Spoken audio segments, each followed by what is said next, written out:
नमस्कार, मैं हूं संजय शर्मा। आप देख रहे हैं 4 PM न्यूज नेटवर्क। आज बात करते हैं देश के सबसे बड़े उद्योगपतियों में से एक मुकेश अंबानी। प्रधानमंत्री के दो दोस्त पूरे देश में मशहूर हैं, एक हैं अंबानी और एक हैं अडानी। तो आज बात अंबानी भैया की। आपने देखा होगा अभी 2 दिन पहले प्रधानमंत्री जी बड़े खुश थे। अंबानी जी ने 5G लॉन्च कर दिया था। मंच पर बैठे हुए फोटो वायरल हो रहे थे। अंबानी जी को एकटक निहार रहे थे प्रधानमंत्री जी को। तो मुझे अपने दोस्त की टिप्पणी याद आई। वो 2014 में, मतलब वो अफसर था, मेरा बहुत पीसीएस अफसर था, और मुझसे कहता था, यार संजय जी आपको यकीन करिए इस बात के लिए कि मोदी जी जो है वो भगवान विष्णु के अवतार हैं। तो अंबानी जी जिस हिसाब से मोदी जी को निहार रहे थे तो बिल्कुल ये लग रहा था कि वो जो दृष्टि में वो भगवान विष्णु है। तो 5G लॉन्च हो गया, गोदी मीडिया दिखाने लगी। 1 घंटे तक सारे जिस टीवी चैनल पे देखो तो आने लगा कि देश के महानगरों में 5G लॉन्च, और 5G पे आप पूरी पूरी पिक्चर 5 सेकंड में लोड कर दो। अब सुबह से हो गया, रात हो गया, मेरे मोबाइल पर 5G लिख के ही नहीं आया, वो 4G अटका रहा। अब मैं बार बार मैंने अपने मोबाइल को बंद किया, खोला, फिर बंद किया, खोला कि शायद किसी तरह से 5G आ जाए। छत पे लेके गया, बालकोनी में लेके गया, कहीं तो 5G आ जाए। मैंने कहा टीवी चैनल वाले झूठ थोड़ी ना बोलेंगे, लिख के आ रहा है कि भाई लखनऊ में 5G आ गया, और मैं लखनऊ में रहता हूँ, 5G आया नहीं। फिर मैंने अपने स्टाफ को एयरटेल के ऑफिस में भेजा, फिर मैंने बात करी एयरटेल में। तो उसने कहा भाई साहब दीपावली के बाद आ पाएगा, अभी है नहीं। मगर टीवी चैनल पर तो चल रहा है कि लखनऊ में 5G आ गया, प्रधानमंत्री जी कह रहे हैं 5G आ गया। अरे बोले सब बातें हैं, बातों का क्या। तो ये राजनीति है, बातें हैं, बड़ी बड़ी बातें। अगर आप में से किसी के पास 5G आ गया हो तो मुझे व्यक्तिगत इस वीडियो के कमेंट बॉक्स में लिख के बताइएगा कैसा एक्सपीरियंस है। और अगर नहीं आया तो वो भी लिखिए कि ये गोदी मीडिया के बड़े बड़े चैनल मुकेश अंबानी जी की कंपनी पे बड़ी मेहरबान होकर लिख रहे हैं कि बहुत बढ़िया हो गया, 5G की स्पीड आ गई थी, झूठ पे लिख रहे हैं। तो देश के बड़े बड़े जो उद्योगपति हैं मुकेश अंबानी जी, इनकी सिक्योरिटी की बात करेंगे, लेकिन उससे पहले कुछ धंधों की बात करें। मुकेश अंबानी प्रधानमंत्री जी के सबसे प्रिय दोस्त हैं, इसमें किसी को कोई शक नहीं। मुकेश अंबानी की संपत्ति दिन दुगनी रात चौगनी बढ़ी, इसमें भी कोई शक नहीं। और मुझे अच्छा लगता है, अंबानी परिवार पेट्रोल डालते थे एक गाड़ी में, अंबानी जी के पिताजी धीरू भाई अंबानी, और एक पेट्रोल पे डालने वाले शख्स से वो इतना बड़ा एम्पायर उन्होंने खड़ा कर दिया। तो अच्छी बात है, और कोई बहुत ज्यादा विवादों में आते भी नहीं है मुकेश अंबानी। मेरे एक मित्र हैं, वो उनके घर पे सिक्योरिटी का काम देखते थे, तो वो बता रहे थे कि नियमों का बड़ा पालन करते हैं, सुबह 4 बजे उठ जाते हैं। और मुझे किस्सा बता रहे थे कि उनका बेटा उन्हीं के स्कूल में पढ़ता है, लेकिन अगर 7 बजे का टाइम है और 7:05 हो गए तो गेट नहीं खुलेगा जब तक प्रेयर नहीं हो जाएगी, गाड़ी बाहर ही रुकी रहेगी। उन्होंने मुझे ये भी बताया कि जैसे अपने बेटों के लिए जब वो छोटे थे तो निर्धारित था कि आप 300 रुपए की चॉकलेट दिलाएंगे, और गाड़ी लौट रही है, आगे पीछे सिक्योरिटी है, बेटे ने कहा कि चॉकलेट खानी है, रुकी। वो 350 रुपए की अगर हुई तो सिक्योरिटी इंचार्ज मुकेश जी या उनकी पत्नी से फोन करके पूछता था कि भाई आज भैया जी का मन 350 रुपए की चॉकलेट खाने का है, 50 रुपए ज्यादा जा रहे हैं, क्या करना है।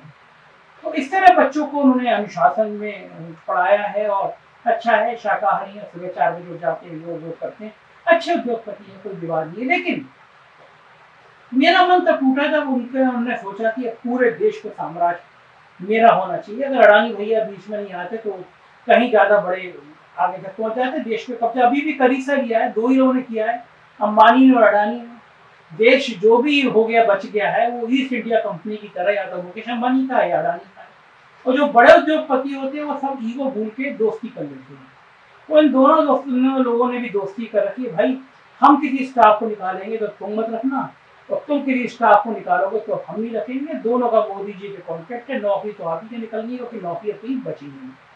जो अग्निवीर तैयार किए जा रहे हैं 4-4 साल में निकाल देंगे, तो जाहिर है या तो वो अंबानी की कंपनी में काम करेंगे या अडानी की कंपनी में काम करेंगे, या भारतीय जनता पार्टी के दफ्तर के बाद गार्ड लग जाएंगे। जैसे बीजेपी के नेता कह चुके थे कि नौकरी की कोई समस्या नहीं है, हम भारतीय जनता पार्टी के दफ्तर के बाद उनको गार्ड लगाएंगे। तो हमारे देश के जो बहादुर नौजवान जो देश की रक्षा करने के लिए खड़े हैं, वो भारतीय जनता पार्टी के गार्ड बनने के लिए या अंबानी और अडानी भैया की कंपनी के लिए। यहाँ तक भी बात नहीं है। फिर मुकेश भैया ने सोचा मुझे मीडिया में आना चाहिए, पत्रकार थोड़े रुतबे वाले होते हैं, उनकी बात समाज समझता है, राजनीति का समझते हैं। तो मुकेश अंबानी जी ने टीवी चैनल लॉन्च कर दिए। आपको पता भी नहीं होगा, आप जो देखते रहते हैं CNBC, आवाज नेटवर्क के तमाम बड़े बड़े चैनल, इन सब पे अंबानी भैया का कब्जा हो गया। अब अंबानी भैया को लगा कि अगर मुझे अपने धंधे करने हैं तो मुझे मोदी जी के लिए माहौल बनाना है, बीजेपी के लिए माहौल बनाना है। तो उन्होंने अपने अमीश देवगन जैसे रिपोर्टर रखे, एंकर रखे, और उसे कहा गया भाई तुम जितनी आग समाज में लगा सकते हो उतनी आग लगा, दंगे हो, बलवे हो, नफरत हो, देश टूटे, हमें इससे मतलब नहीं, हम धंधे वाले आदमी, हम धंधा करना है। तो आप देख रहे हो नेटवर्क 18 पे जो थंबनेल बन के आते हैं वो ऐसे होते हैं कि किसी भी समाज में यूं ही विभाजन हो जाए, नफरत से, हिंसा से बड़े हुए। तो मुझे बड़ा खराब लगा कि देश का इतना बड़ा उद्योगपति जिसपे देश को इतना भरोसा था, उसे अपने धंधे करने के लिए क्या देश के ख्याल नहीं बचा। उसको ये समझ में नहीं आया कि उसके टीवी चैनल पे हिंसा के भड़काने वाले थंबनेल चल रहे हैं, वो देश को तोड़ रहे हैं, हिंदू मुसलमान के बीच में खाई पैदा कर रहे हैं, कहीं दंगे भड़के तो मासूम मारे जाते हैं, देश का इतिहास रहा है। तो आखिर इतने बड़े उद्योगपति को इतने निचले स्तर तक गिरने की जरूरत है। लेकिन आपको राजनीति में सीढ़ी चढ़नी है, राजनीति में रुतबा हासिल करना है, सिक्योरिटी हासिल करनी है, तो आपको नेताओं के लिए इस तरह समाज में आग लगानी पड़ती है।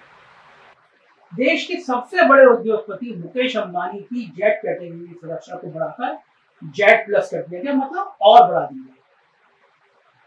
इसके कुछ ही दिनों पहले गौतम अडानी को भी जेट प्लस की सिक्योरिटी दी गई। मैंने आपको कहा ना, बिल्कुल दो ही जने आंखों के दुलारे हैं, आंखों के तारे। इस नए सुरक्षा कवच के अंतर्गत अडानी की तरह अब अंबानी की सुरक्षा में भी केंद्रीय औद्योगिक सुरक्षा बल CISF के 58 जवान 24 घंटे तैनात हैं, 58 जवान। आपको पता ही है कि मुकेश अंबानी के कई कारोबार हैं। जामनगर में एशिया की सबसे बड़ी रिफाइनरी है, कपड़ों का कारोबार है, पॉलिस्टर कपड़ों के कारोबार पर पूरे देश में एकाधिकार है। आपको याद होगा जब अभी हर घर तिरंगा चला था, तिरंगा तो चूंकि खादी का होता है, लेकिन पहली बार नियम चेंज किए गए कि भाई पॉलिस्टर भी यूज हो सकता है। जाहिर है जब अंबानी भैया पॉलिस्टर का यूज करते हैं, सबसे बड़े कारोबारी हैं पॉलिस्टर के, तो फिर खादी का झंडा के पॉलिस्टर लगाइए ना, अंबानी भैया का कुछ का फायदा कराइए ना। प्लास्टिक इंडस्ट्री का 95% हिस्सा उनके कब्जे में है। साथ ही मोबाइल और इंटरनेट के क्षेत्र में रिलायंस जियो के नाम से देश की सबसे बड़ी कंपनी उनके हाथ में है। इसके अलावा भी कई कारोबार है। लेकिन बड़ा सवाल यह है कि मुकेश अंबानी को खतरा आखिर है किसी? कौन आदमी है जो मुकेश अंबानी की हत्या करना चाहता है? क्या बिगाड़ा है मुकेश अंबानी ने? शांत स्वभाव आदमी, व्यवहार अच्छा, किसी पंगा नहीं करते। तो आखिर है क्या मामला जिस वजह से उनकी सुरक्षा को बढ़ाकर जेट प्लस कैटेगरी कर दी गई? इस सवाल के बारे में हर कोई चुप्पी साझ जाता है, बोलता नहीं है, लेकिन आज हम इस मामले को डिकोड करने की कोशिश करते हैं कि आखिर मामला क्या है। क्या उन्हें किसी आतंकी संगठन से खतरा है? क्या मुंबई के अंडरवर्ल्ड से खतरा है, या फिर कोई और कारण है? सबसे पहले आपको याद दिलाना चाहूंगा कि मुंबई में जिस जमीन पर मुकेश अंबानी की आलीशान रिहायशी बिल्डिंग एंटीलिया बनी हुई है, तो जमीन पर स्थानीय वक्फ बोर्ड दावा करता रहा है कि ये प्रॉपर्टी हमारी।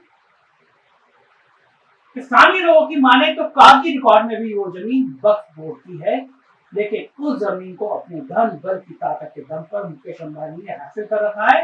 ये बात पूरे मुंबई में जग जाहिर है, लोग चर्चा करते हैं। लेकिन क्या वक्फ बोर्ड की जमीन का सिविल मामला इतना बड़ा हो सकता है कि मुकेश अंबानी की सुरक्षा बड़ी करनी पड़ जाए, बढ़ानी पड़ जाए? जाहिर सी बात है, ये इतना बड़ा मामला हो ही नहीं सकता कि जिससे मुकेश अंबानी या उनके परिवार की जान पर जाए।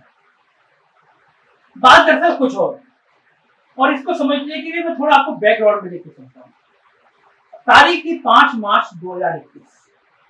उस दिन सुबह 10:15 साढ़े 10 के करीब ठाणे से सटे कलवा खाड़ी में एक लोकल स्कॉर्पियो गाड़ी के मालिक मनसुख हिरेन की लाश बरामद की गई।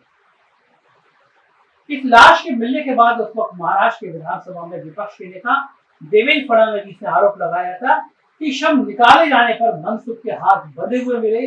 साथ ही सामने आए वीडियो से पता चल रहा था कि मनसुख के मुंह में कुछ ठूसा हुआ है, रुमाल निकाला जा रहा है। साथ ही मनसुख के शव के साथ साथ उसका मोबाइल नहीं मिल पाया था। बावजूद इसके स्थानीय पुलिस ने ADR रजिस्टर करके इस मामले को मौत न मारकर आत्महत्या माना। इसके बाद जब मामला फूट पकड़ा तो एनआईए ने इस मामले में हाथ डाला और एनआईए ने जो रिपोर्ट कोर्ट में फाइल की उसने आत्महत्या की थ्योरी को नकार दिया, साबित कर दिया हत्या हुई। बताया गया कि कथित तौर पर मनसुख हिरेन की गाड़ी एमटीडीआई यानी मुकेश अंबानी के घर के सामने विस्फोटकों से भरी हुई बरामद हुई थी। इस मामले ने इतना दूर पकड़ा कि पूछिए मत। उस वक्त के महाराष्ट्र के गृह मंत्री अनिल देशमुख से लेकर मुंबई के पुलिस क्राइम ब्रांच के सहायक इंस्पेक्टर सचिन वाजे की गिरफ्तारी हुई और पूरे मामले ने पुलिस मुंबई और पूरी अंबानी परिवार को हिलाकर रख दिया था। बहुत दूर पकड़ा था, पूरे देश में मामला दूर पकड़ा। अनिल देशमुख के बारे में तो यहाँ तक आ गया क्योंकि वो शरद पवार की पार्टी से हैं और शरद पवार के कभी भी धीरू भाई अंबानी और उनके परिवार से अच्छे रिश्ते नहीं रहे। शायद इस वजह से अनिल देशमुख पर शक की गुंजाइश बढ़ती चली। लेकिन जब सचिन वाजे का नाम तब मनसुख हिरेन से जोड़ने लगा तो पूरी मुंबई पुलिस हिल गई। मुंबई पुलिस के बड़े से बड़े क्राइम को सुलझाने और माफियाओं को पकड़ने के मामले में एक प्रतिष्ठा रही। आपको याद होगा कि किस प्रकार हेमंत करकरे ने जान गंवाकर भी अजमल कसाब को पकड़ लिया था, पूरी मुंबई को बचा लिया, पूरी मुंबई को बचा लिया। हालांकि उन्हीं हेमंत करकरे को साध्वी प्रज्ञा समेत हिंदुवादी संगठनों ने क्या भला बुरा नहीं कहा था, मगर तब भी उन्होंने इसकी परवाह नहीं की और अपनी जान तक नहीं। लेकिन क्या अब उसी मुंबई पुलिस के दामन पर सचिन वाजे की वजह से दाग लगने शुरू हुए तो स्वाभाविक है कि मुंबई पुलिस पर अंबानी परिवार का भरोसा तो हो ही नहीं सकता। और ऐसे में यदि इंटेलिजेंस ब्यूरो ने उनकी सुरक्षा बढ़ाने की सिफारिश की तो स्वाभाविक है कि केंद्र सरकार इसका संज्ञान लेती। अंततः ये ही हुआ और मुकेश अंबानी की सुरक्षा बढ़ा दी। लेकिन इसके बावजूद अभी तक ये स्पष्ट नहीं हो पाया है कि आखिर मुकेश अंबानी को खतरा किससे। क्या ये सिक्योरिटी स्टेटस सिंबल है? 58 कमांडो आपकी तरफ चलेंगे तो आपका स्टेटस सिंबल बनता है, या ये सुरक्षा इसलिए दी गई है कि अडानी को जेट प्लस मिल गई है तो अंबानी को लगता है हम पीछे क्यों रहे, तो हमें भी सिक्योरिटी चाहिए। आपके 58 जवान मुकेश अंबानी और अडानी की सिक्योरिटी करेंगे। देश का यही हाल है, गरीब कहीं कहीं मारा जाता है, कहीं पीसा जाता है, लाश को भी कोई नहीं पूछता, लेकिन बड़े बड़े लोग 58 एनएससी कमांडो बाकी कमांडो के साथ चलते हैं। यही देश है। तो ये था अंबानी और सरकार के रिश्तों का सच। मुझे यकीन है आपको ये बात पसंद आई होगी। 4 PM को देखते रहिए। अगर उत्तर प्रदेश की खबरों में रुचि है तो हमारा दूसरा चैनल 4 PM यूपी सब्सक्राइब करिए, और अगर बिहार को जानना चाहते हैं तो 4 PM बिहार को सब्सक्राइब करिए। शुक्रिया।